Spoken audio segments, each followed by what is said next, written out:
Hello, welcome to Hebrews 1 Ministries, and I'm super excited that I get to do a two-part video series, and the first part is going to be looking at the crucifixion of Jesus, and then the second video, which is going to follow this, is going to be looking at the resurrection of Jesus.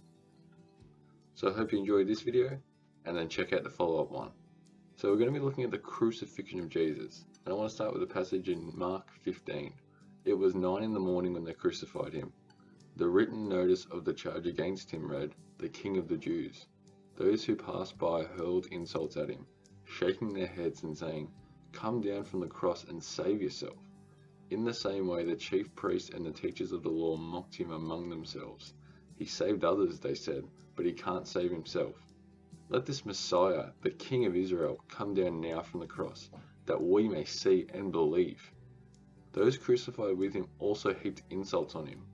At noon, darkness came over the whole land until 3 in the afternoon. And at 3 in the afternoon, Jesus cried out in a loud voice, "Eloi, Eloi, lama sabachthani," which means, my God, why have you forsaken me?" With a loud cry, Jesus breathed his last. The curtain of the temple was torn in two from top to bottom, and when the centurion who stood there in front of Jesus saw how he died, he said, "Surely this man was the Son of God." So there's a lot going on in that passage, but let's start with the basics. So what is a crucifixion? Well, to give you an idea, the word we use today is excruciating, which means horrible pain, is actually derived from the word crucifixion. It comes from the indescribable pain experienced by somebody being crucified. And it was so painful and torturous that they needed to invent a new word to try and explain the pain experienced on the cross. Just a quick warning, this next bit is going to be pretty descriptive. So nails are hammered into both wrists and both legs, and eventually the lungs would compress in on themselves, making every breath more difficult than the last, so that eventually crucifixion victims would asphyxiate and die of a heart attack, because the blood in their body would clot and stop circulating. This is why blood and water come out of Jesus' side separately, because the blood coagulated and separated from the water in his blood vessels. And this is strong medical evidence that he was dead at this point. So that's what a crucifixion is. But why the crucifixion?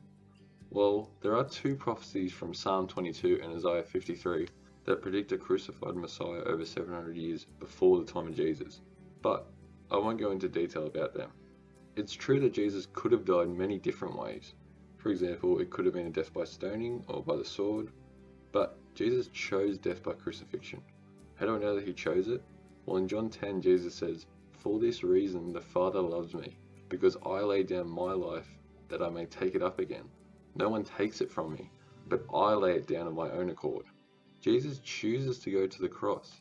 He chooses the worst, most humiliating and painful form of execution ever devised in all human history. And why would anyone do that, especially the only one who didn't actually deserve it? Well, that's a great question.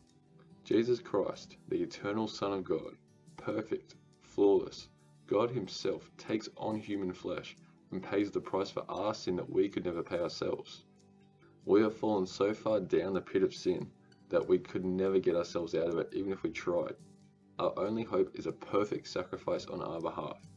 And because our sins are against an eternal God, we need an eternal sacrifice to cover over them. But at this point, God still doesn't have to come down and save us. We've turned away, we've rebelled, we've turned our backs. God has every right to grant our wish and leave us in our mess. But he doesn't. God chooses to come down and save us. And I think God did this because of his immeasurable love for people made in his image. So in 1 John 3:16, it says, "This is how we know what love is. Jesus Christ laid down his life for us, and we ought to lay down our lives for our brothers and sisters." It's been so good to look at the crucifixion today. As I said, this is only the first part of a two-part series, so make sure you check out the next video, which is on the resurrection, because the crucifixion is only one half of the story. The resurrection is the culmination and the fulfillment of the crucifixion, so you can't have one without the other. I'll link the video in the description below, or you can just go to my channel and find it.